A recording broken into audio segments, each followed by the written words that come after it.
sœurs, chers amis et vous qui nous visitez ce matin, soyez les bienvenus. Nous sommes heureux de vous accueillir en ce lieu. Nous sommes heureux de nous retrouver dans la présence de notre Seigneur Jésus-Christ. Béni soit son Saint-Nom et ce matin encore, c'est avec action de grâce.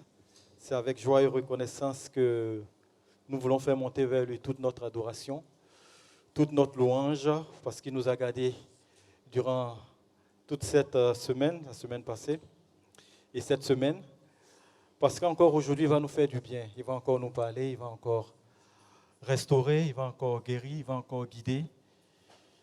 Et sans plus tarder, je vais vous proposer de commencer par ce chant qui dit « Acclamez Dieu, gens du monde ».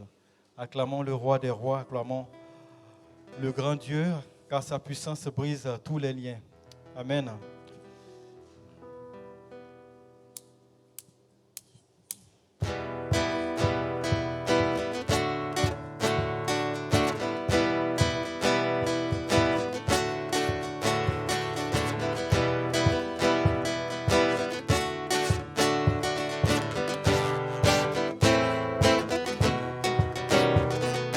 Acclamez Dieu, gens du monde entier, et célébrez son nom glorieux. Honorez-le par vos louanges, dites à votre Dieu. Tu es grand, grand et glorieux, nous t'honorons.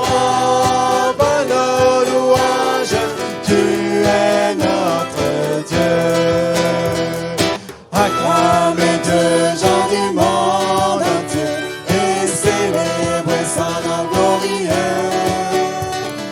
Honorez-le par vos louanges, dites à votre Dieu. Tu es roi, fort et redoutable, nous t'honorons.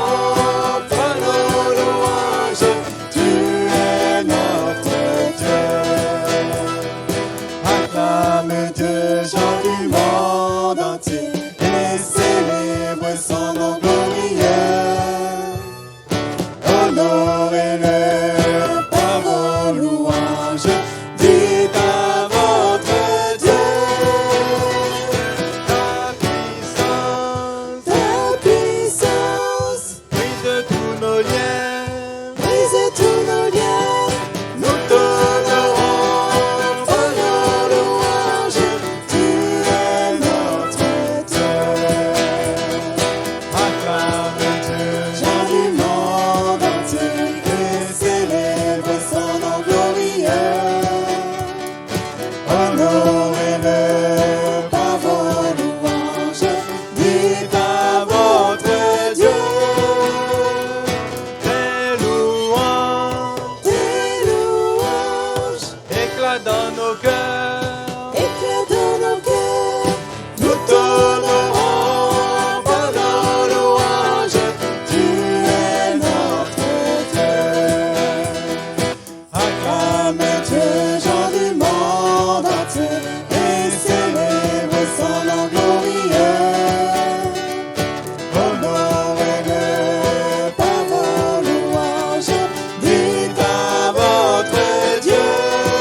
Exaltons, nous t'élevons, parce que toi seul est Dieu, toi seul est Seigneur. C'est toi qui as créé toutes choses, c'est toi qui règnes sur toutes choses. Ce matin, éternel, notre Seigneur, notre Dieu, Ton nom est magnifique. Que ton nom soit glorifié. Gloire à toi, Seigneur.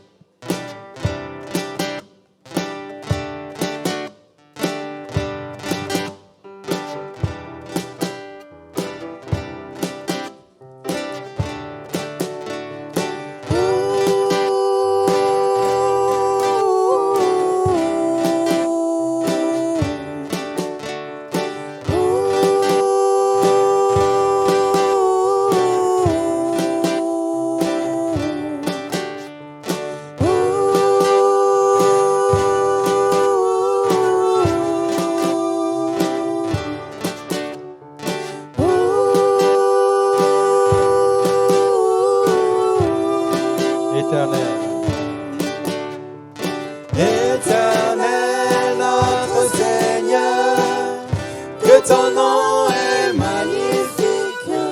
Éternel notre Seigneur, que ton nom soit glorifié par la bouche des petits. Tu déploies ta majesté, tu confonds tes ennemis par ta force et ta bonté. Éternel notre Seigneur, que ton nom est magnifique. Éternel notre Seigneur, que ton nom soit glorifié. Quand je regarde le ciel, la beauté de l'univers, et nous clamons éternel, pour que tu le considères. Éternel notre Seigneur, que ton nom est magnifique. Éternel notre Seigneur, que ton nom soit glorifié. Façonné à ton image, de ta gloire couronnée, tu nous donnes en héritage tout ce que tu as créé.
Gloire à ton nom, Seigneur.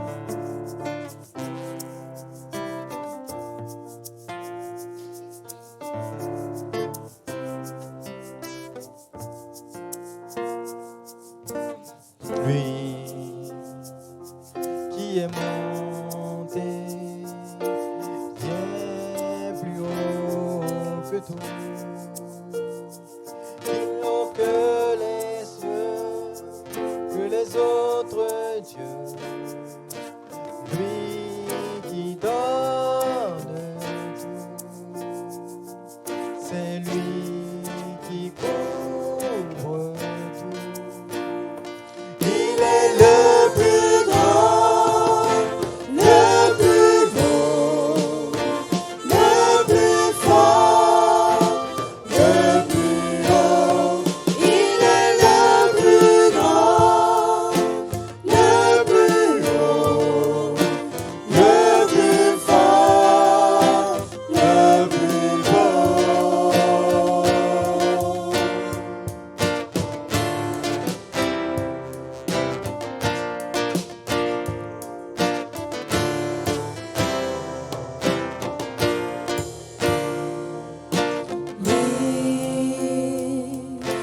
unis par son Esprit Saint, qui nous cache en lui tout là-haut pour que son règne vienne et que son Église règne.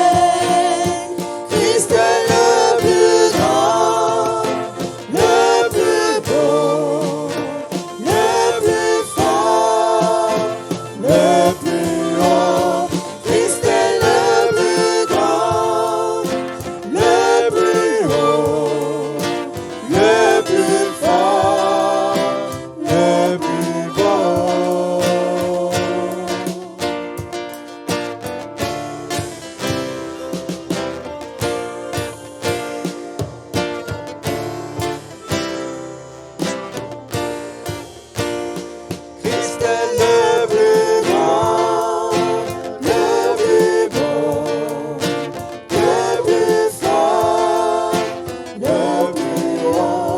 Christ est le plus grand, le plus beau, le plus fort, le plus haut. Christ est le plus grand, le plus haut, le plus fort, le plus beau. Christ est le plus grand, le plus beau, le plus fort, le plus haut. Christ est le plus grand, le plus haut, le plus fort, le plus beau.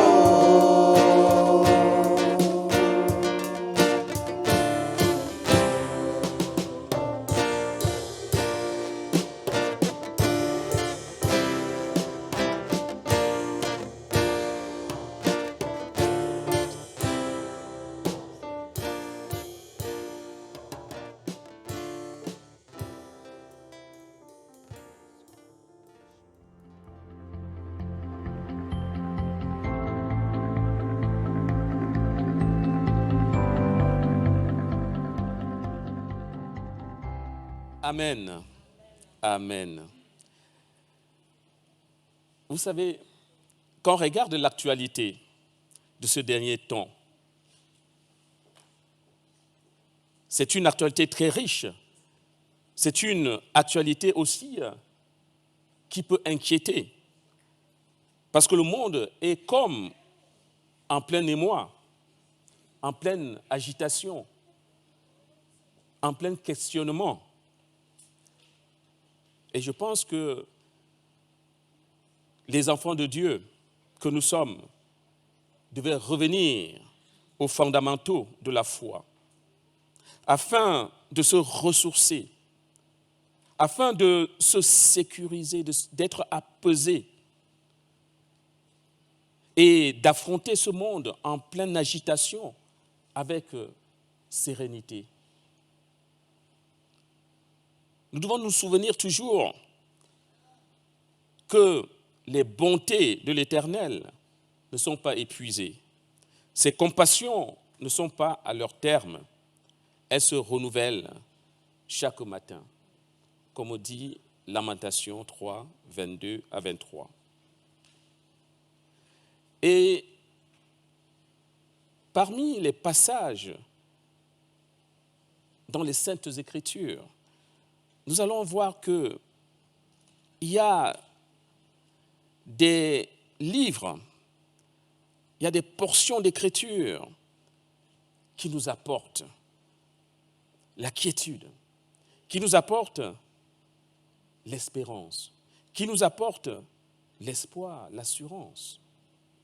Et le Psaume 23 est un de ces passages, un de ces livres, le Psaume 23. Ce psaume, en fait, insiste sur la relation privilégiée que les enfants de Dieu ont avec leur Père. Cette relation privilégiée que chacun de nous a avec son Dieu. D'où le titre de ce message ce matin sera « L'Éternel est mon berger ». l'Éternel est mon berger. Je pense que je pourrais finir mon message tout simplement, parce que c'est tout simplement suffisant de déclarer que l'Éternel est mon berger. Mais je veux vous inviter d'aller un peu plus en profondeur dans ce psaume 23, que je m'en vais vous lire. Cantique de David. L'Éternel est mon berger, je ne manquerai de rien. Il me fait reposer dans de verts pâturages. Il me dirige près des eaux paisibles. Il restaure mon âme. Il me conduit dans les sentiers de la justice à cause de son nom. Quand je marche dans la vallée de l'ombre de la mort, je ne crains aucun mal, car tu es avec moi. Ta houlette et ton bâton me rassurent. Tu dresses devant moi une table en face de mes adversaires. Tu oins d'huile ma tête et ma coupe déborde. Oui, le bonheur et la grâce m'accompagneront tous les jours de ma vie et j'habiterai dans la maison de l'Éternel jusqu'à la fin de mes jours. Quelle déclaration! Quelle déclaration! Nous allons partir et explorer ce texte en 3 parties. La première partie, ce sera les 2 premiers versets. L'Éternel est mon berger, je ne manquerai de rien. Il me fait reposer dans de verts pâturages. Il me dirige près des eaux paisibles. Le bon berger veille sur son troupeau. Nous sommes le peuple de Dieu. Nous sommes le troupeau de Dieu. Et notre Dieu veille sur son peuple. Il est notre bon berger. Le Seigneur Jésus dira à ses disciples que ses brebis reconnaissent sa voix et que ces brebis ne suivraient pas un étranger. Dans Jean 10, des versets 27 à 28. Mes brebis entendent ma voix, je les connais et elles me suivent. Je leur donne la vie éternelle et elles ne périront jamais et personne ne les ravira de ma main. Voilà ce que déclare le Seigneur Jésus. C'est lui le bon berger. Le bon berger. Il reconnaît chacun de ses brebis. Il reconnaît chacun de ses brebis. Le Seigneur Jésus reconnaît chacun de vous. Chacun de vous est reconnu par le Seigneur. N'en doutons pas. Oui, le Seigneur est le bon berger qui prend soin de façon particulière de ses brebis que nous sommes. Et en plus, il ne prend pas seulement soin, il déclare que je ne manquerai de rien. Avec le bon berger, nous ne manquerons de rien. Notre Dieu assure la provision de ses enfants. Il assure la provision, n'en doutons pas. D'où son nom, Jéhovah Jireh, celui qui pourvoit. Amen. Le Seigneur, Jésus, demande à ses disciples de rechercher premièrement le royaume et la justice de Dieu. Et toutes les autres choses leur seront données par-dessus. Dire qu'il ne faut pas mettre la charrue avant les bœufs. Oui, cherchons premièrement le royaume des cieux et sa justice. Et les autres choses seront comme de la, on va dire, cerise sur le gâteau. Le psalmiste, quant à lui, dans le psaume 37, au verset 25, va déclarer ceci, toujours pour insister que notre Dieu est le Dieu de la provision. Il est Jéhovah Jireh.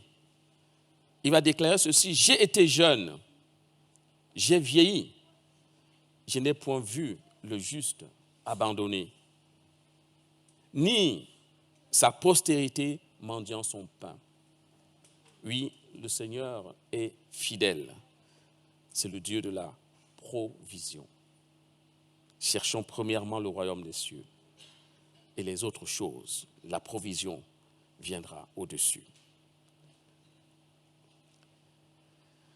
Il est aussi dit, il me fait reposer dans de verts pâturages, il me dirige près des eaux paisibles. Le Seigneur a formé pour chacun de ses enfants des projets de bonheur. Il a prévu pour nous de verts pâturages. Ces verts pâturages où nos âmes seront tout simplement en repos. En plus, le Seigneur voudrait diriger chacune de nos vies. Diriger chacune de nos vies. Et c'est au travers de la parole de Dieu que le Seigneur voudrait diriger nos vies.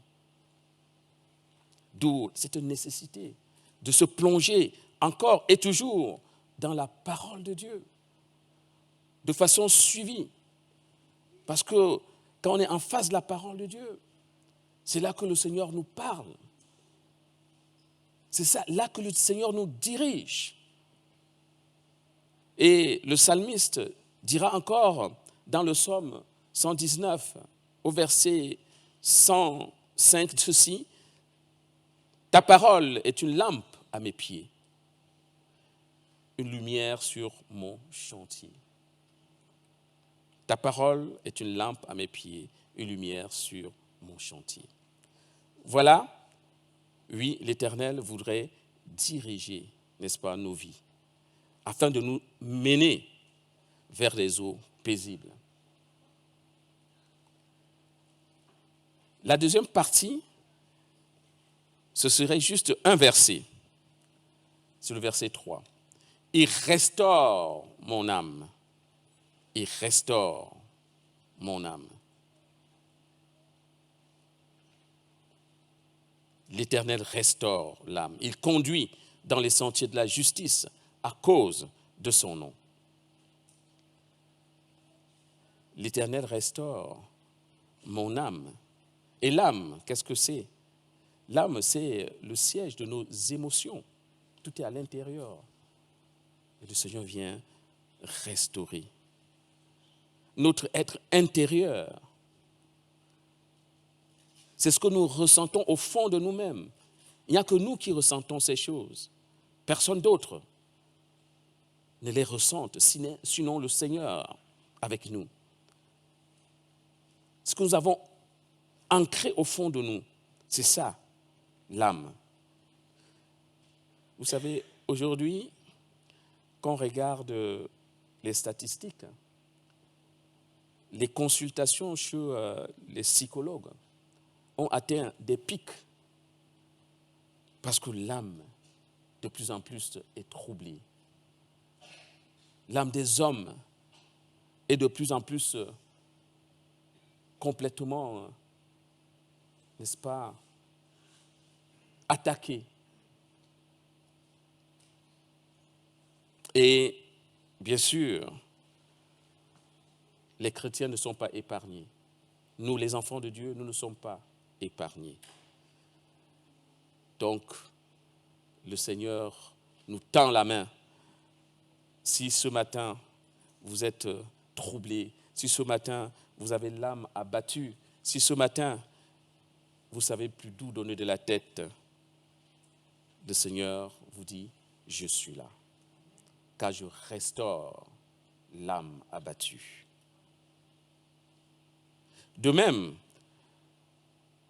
que le corps peut être blessé, l'âme peut aussi en être autant. L'âme peut être malmenée, déchirée, abattue. Et quand l'âme est malade, notre corps finira par l'être aussi. Donc nous devons prendre soin, permettre au Seigneur de prendre soin de notre âme. car il s'occupe de manière particulière de notre âme, comme il s'occupe aussi de notre corps et de notre esprit. Et il restaure l'âme de façon durable. Il ne fait pas des pansements de surface. Il va aller en profondeur. Et quand l'âme sera restaurée, nous pourrons dire, comme David, « Mon âme bénit l'Éternel et n'oublie aucun de ses bienfaits. » Dans le psaume 103, verset 2. « Mon âme bénit l'Éternel et n'oublie aucun de ses bienfaits. » Oui, c'est dire que lorsque le Seigneur restaure l'âme, la paix profonde va remplacer l'agitation intérieure. La joie va remplacer la tristesse. La quiétude va remplacer l'angoisse. Le calme, la sérénité va remplacer la peine et le ressentiment. Voilà ce que le Seigneur peut faire. Et je dirais même que le Seigneur fait. Amen. Il restaure mon âme. Il restaure mon âme. Il me conduit. Il me conduit. Oui, le Seigneur voudrait conduire sur les sentiers de la justice. Il voudrait conduire chacun de ses enfants sur le sentier de la justice. En plus de diriger, le Seigneur voudrait conduire. Quelle différence y a-t-il entre diriger et conduire? Diriger, en quelque sorte, c'est montrer le chemin, c'est être le guide. Mais conduire, c'est être au contrôle. À l'exemple, je veux dire, quelqu'un, quand vous montez dans la voiture de quelqu'un qui vous conduit, c'est le chauffeur qui vous conduit. Quand vous montez dans un train, un TGV, qui vous conduit? Quand maman vient de Paris dans le TGV, c'est le conducteur du TGV qui vous conduit. Quand vous montez dans un avion, c'est le pilote, n'est-ce pas, qui vous conduit. Le Seigneur, certes, veut continuer à nous guider, mais il voudrait surtout nous conduire. Il voudrait que nous puissions lui confier le contrôle de notre vie, dans tous les domaines. Vous savez, ce que le Seigneur propose, ce n'est pas juste une religion, c'est pas juste, c'est une vie, un programme de vie.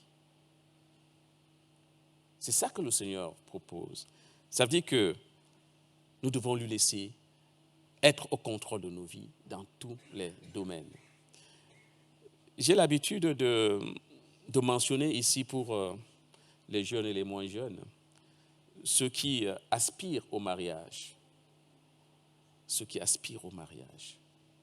C'est un des domaines où il faut faire très attention parce que si nous faisons un choix qui est en dehors de ce que Dieu a prévu pour nous, nous pourrons toujours, après coup, demander à Dieu de bénir. Mais est-ce que ça marchera? Je ne pense pas. Je pense que dans tous les domaines de notre vie, nous devons tout remettre entre les mains de Dieu. Amen. Oui, le Seigneur doit être au contrôle de nos vies. Il doit être celui-là qui conduit nos vies. Bien sûr, il nous guide, mais il doit être au contrôle. Il est le bon berger. Et s'il est le bon berger, si nous voulons qu'il nous mène à destination, nous devons lui remettre la clé. Nous devons lui laisser la place et toute la place afin qu'il puisse nous mener à destination.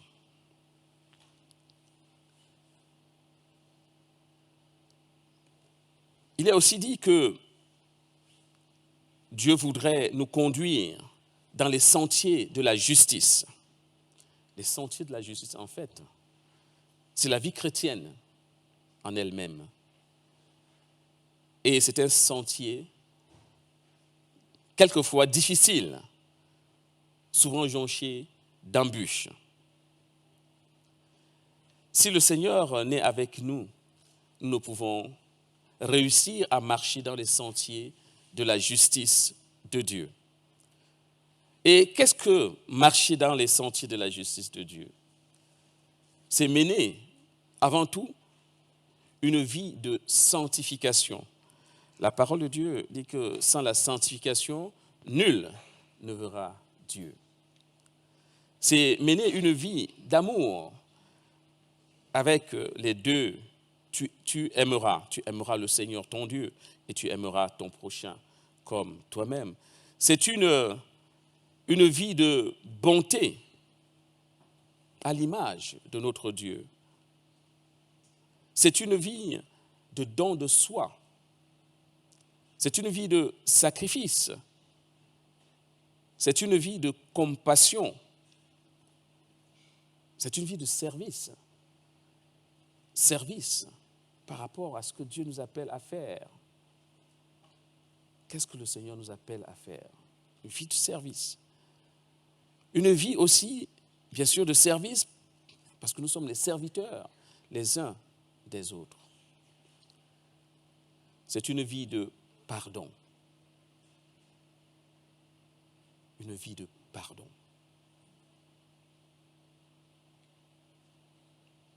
Vous savez,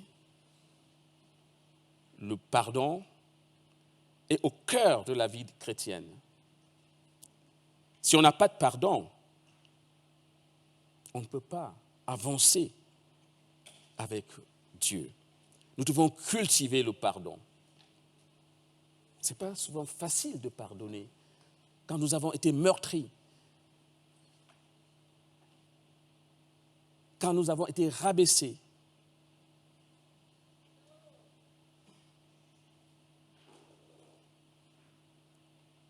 Ce n'est pas souvent facile de pardonner.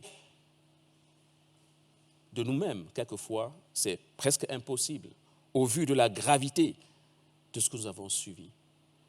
Mais la bonne nouvelle ce matin, c'est que le Seigneur donne le moyen de pardonner, la force de pardonner. Amen. C'est une vie aussi de patience. Vous savez, dans notre siècle, on ne sait plus patienter. Tout est minute. Mais la vie chrétienne est une vie de patience. Patience par rapport à Dieu lui-même. Parce que quelquefois, le Seigneur va nous dire, patience, mon fils. Patience, ma fille. Je le ferai, mais patience. C'est une vie de patience. Que le Seigneur développe en nous la patience. C'est vrai que c'est un ambitieux programme que de marcher dans les sentiers de la justice.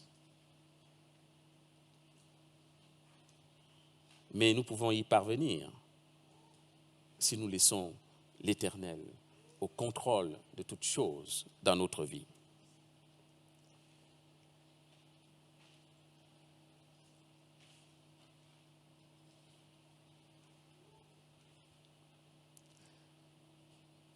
La troisième partie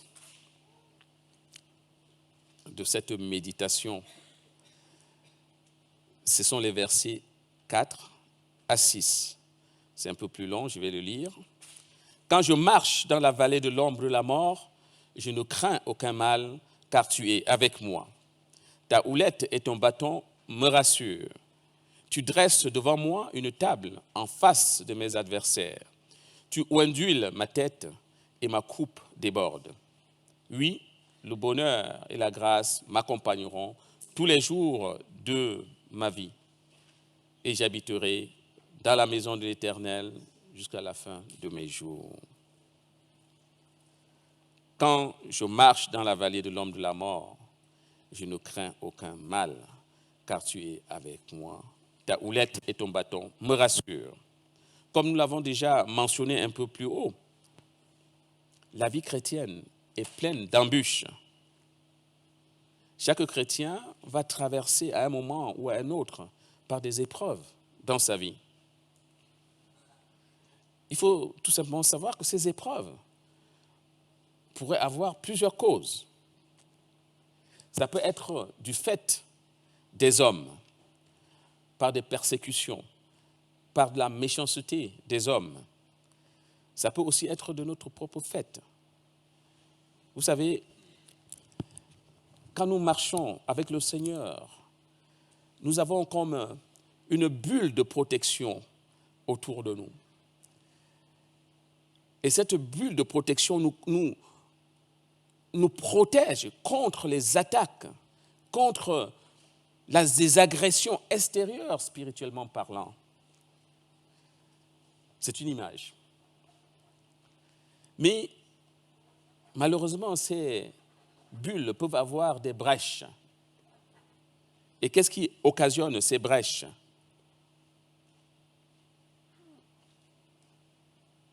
Le péché.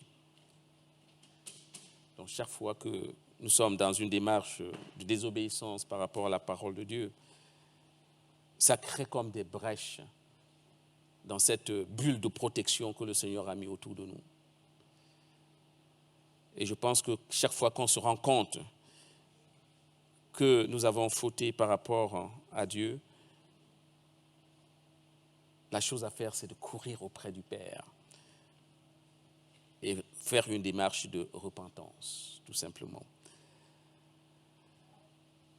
Troisièmement, ces épreuves peuvent aussi venir de Dieu lui-même. Attention, Dieu peut envoyer des épreuves. Vous connaissez l'histoire de Job.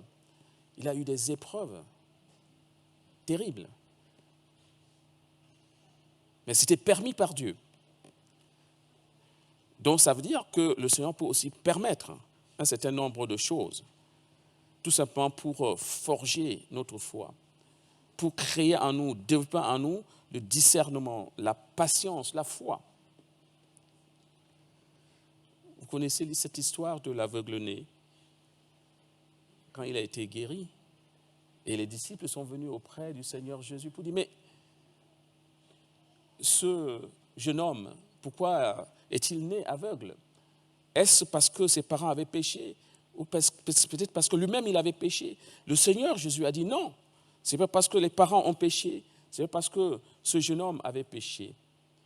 C'était tout simplement pour que le nom du Seigneur soit glorifié à un moment donné. Parce que Jésus devait passer par là et devait guérir cet aveugle-né. Oui, ce que nous devons savoir, c'est qu'au cœur de l'épreuve, c'est le Seigneur lui-même qui combattra pour nous. Les épreuves peuvent venir, mais les épreuves ne viennent pas pour rester. Les épreuves viennent pour passer, parce que le Seigneur combattra lui-même pour nous. Et j'aime bien cette phrase que Moïse, en son temps, avait dit au peuple d'Israël, pendant qu'ils étaient acculés, il y avait l'armée de Pharaon derrière et la mer Rouge devant. Ils étaient acculés. Ils ne savaient plus quoi faire. Et Moïse leur a dit, l'Éternel combattra pour vous et vous gardez le silence. L'Éternel combattra pour vous et vous gardez le silence. Dans Exode 14. Je ne sais pas dans quelle situation vous êtes ce matin. Peut-être que vous êtes comme le peuple d'Israël ce matin. Vous ne savez plus où donner de la tête. Vous avez la mer Rouge devant vous et vous avez derrière vous l'armée de Pharaon. Le Seigneur voudrait vous dire tout simplement qu'il combattra pour vous. Gardez le silence. Cette parole est plus que d'actualité. Amen. Tu oins d'huile ma tête et ma coupe déborde. Tu oins d'huile ma tête et ma coupe déborde.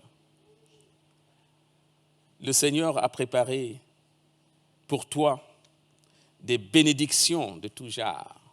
C'est pour ça qu'il dit, tu oins d'huile ma tête et ma coupe déborde. Mais, es-tu au rendez-vous? Mènes-tu la vie qui permet de déclencher les bénédictions de Dieu dans ta vie?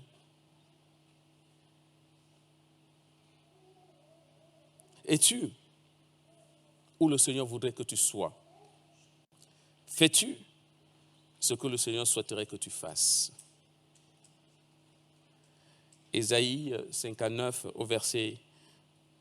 les versets 1 à 2, dit ceci. Non, la main de l'Éternel n'est pas trop courte pour sauver, ni son oreille trop dure pour entendre. Mais ce sont vos crimes qui mettent une séparation entre vous et votre Dieu. Ce sont vos péchés qui vous cachent sa face et l'empêchent de vous écouter. Oui, la main du Seigneur voudrait bénir ce matin. Il veut faire descendre sur vous les écluses des cieux.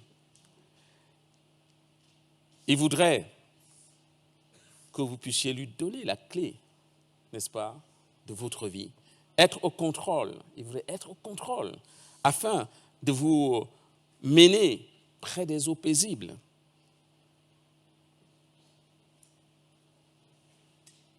Vous savez, Dieu a déjà tout prévu. La balle est de notre côté. La balle est de ton côté. Oui, les bontés de l'Éternel ne sont pas épuisées. Ses compassions ne sont pas à leur terme. Elles se renouvellent chaque matin. Soyez bénis. Amen.